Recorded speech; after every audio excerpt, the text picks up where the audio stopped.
तो मुख्यमंत्री अरविंद केजरीवाल के समर्थन में देश में आम आदमी के नेताओं और कार्यकर्ताओं ने मुख्यमंत्री अरविंद केजरीवाल के जेल जाने से सामूहिक उपवास रखा और इसे लेकर हमारे संवाददाता हिमांशु दुबे ने आपके वरिष्ठ नेता से खास बातचीत की है।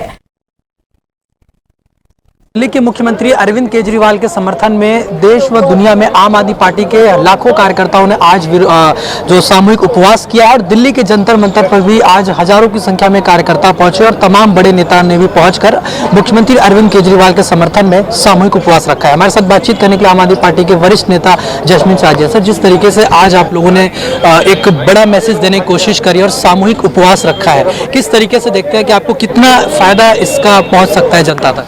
देखिए, जब से अरविंद केजरीवाल जी को एक फर्जी मुकदमे में भाजपा ने जेल में डाल दिया है, एक ऐसा मुकदमा जहां पे कोई सबूत नहीं है, कोई तथ्य नहीं है, मुकदमा तक शुरू नहीं हुआ लेकिन आपने एक सिटिंग मुख्यमंत्री को जेल के अंदर बंद कर दिया, तो इसके खिलाफ आज देश भर में आक्रोश है। जनता जान रही है कि ये अन्याय है, ये अत्याचार है और इस लिहाज से तो आप पूरे विपक्ष को ही खत्म कर दोगे। तो आज जो जंतर मंतर में हमने सामूहिक उपवास का कार्यक्रम आयोजन किया था, इसमें हजारों की संख्या में आम आदमी पार्टी के तमाम नेता, विधायक, मंत्री, पार्षदगण, कार्यकर्ता सारे मौजूद थे। सुबह 10 बजे से लेकर शाम के 5 बजे तक मौजूद थे। एक बंदा नहीं था जो वहां से हिला और इसी तर्ज पर देश के 25 राज्यों की तमाम राजधानियों में ये कार्यक्रम लागू हुआ, 7 देशों में 13 शहरों में भी ये कार्यक्रम लागू हुआ। तो ये कहीं ना कहीं दिखाता है कि आज जो गुंडागर्दी और तानाशाही पे भाजपा उतर आई है, उसके खिलाफ पूरा देश एकजुट हो गया और सारा देश अरविंद केजरीवाल जी को कहना चाहते हैं कि आप ये मत समझिए कि आप इस लड़ाई में अकेले हैं। इस तानाशाही के खिलाफ लड़ाई में हम आपके साथ हैं और हमारी प्रार्थना और हमारा आशीर्वाद आपके साथ है। लेकिन जिस तरीके से बीजेपी की बात करें तो वो भी आज विरोध प्रदर्शन कर रहे थे और मुख्यमंत्री अरविंद केजरीवाल को लेकर वो शीश महल की बात कर रहे हैं, कह रहे हैं कि 52 करोड़ का शीश महल बना है और वो भी विरोध प्रदर्शन कर रहे हैं। देखिए, कल तक ये कह रहे थे कि दिल्ली में शराब घोटाला हो गया, शराब घोटाला हो गया। अब जब से पता चल गया है कि शराब घोटाला हुआ है, लेकिन हुआ है भाजपा के द्वारा और शरद चंद्र रेड्डी नाम के शराब कारोबारी, जिसको किंगपिन कही थी ईडी ने, उसने 55 करोड़ रुपया भाजपा के खाते में पहुंचाया। तब से ये लोग शराब घोटाले का नाम ही नहीं ले रहे। आप कह रहे हैं शीश महल, मतलब ये इनके अंदर का चोर दिखता है इसे।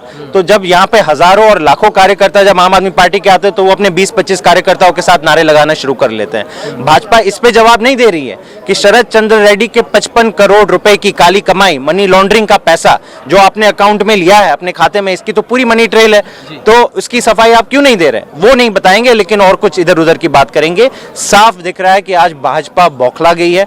उन्होंने कभी अपने सपने में भी नहीं सोचा था कि अगर अरविंद केजरीवाल को बंद करेंगे, उनको तो लगा था कि हफ्ते 10 दिन में पूरी पार्टी टूट जाएगी, लेकिन ऐसा तो कुछ हुआ नहीं।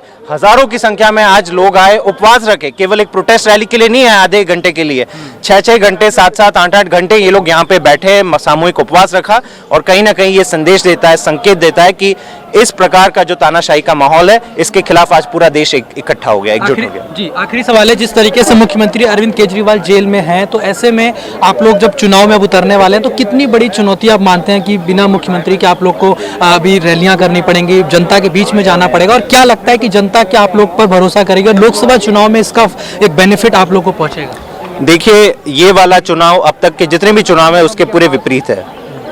चुनाव पहले राजनीतिक पार्टियां लड़ती थी, ये चुनाव दिल्ली की जनता लड़ने वाली है, देश की जनता लड़ने वाली है, क्योंकि संविधान केवल आम आदमी पार्टी का नहीं है, देश की जनता का है। और अगर संविधान से कोई खिलवाड़ करता है, लोकतंत्र खत्म करने की कोई भी कोशिश करता है, तो इतिहास गवाह है कि भारत का हर नागरिक खड़ा हो जाता है। और यही हमें देखने को मिलेगा कि अगर अरविंद केजरीवाल जी को अगर आपने बंद कर दिया और लगा कि नहीं चुनाव हम आसानी से जीत जाएंगे, तो ये भाजपा की सबसे बड़ी भूल होगी। अरविंद केजरीवाल अगर अंदर बैठे हैं तो लेकिन देश में सारे लोग जो उनसे प्रेम करते हैं, उनकी सिंपैथी उनके साथ है और ये चुनाव आज देश की जनता लड़ेगी, संविधान को बचाने के लिए लड़ेगी, ना कि किसी पार्टी को जिताने के लिए। बहुत धन्यवाद। Thank you. देखिए, हमने बातचीत करी जसमीन साजी से, जो साफ तौर पर कह रहे हैं कि ये जो लड़ाई होगी, ये जो चुनाव होगा, ये देश और संविधान को बचाने के लिए लड़ा जाएगा और दिल्ली की जनता जो है इस बार इसका जवाब भी देगी। वीडियो जर्नलिस्ट संदीप के साथ हिमांशु दुबे, दिल्ली 24 भारत, दिल्ली।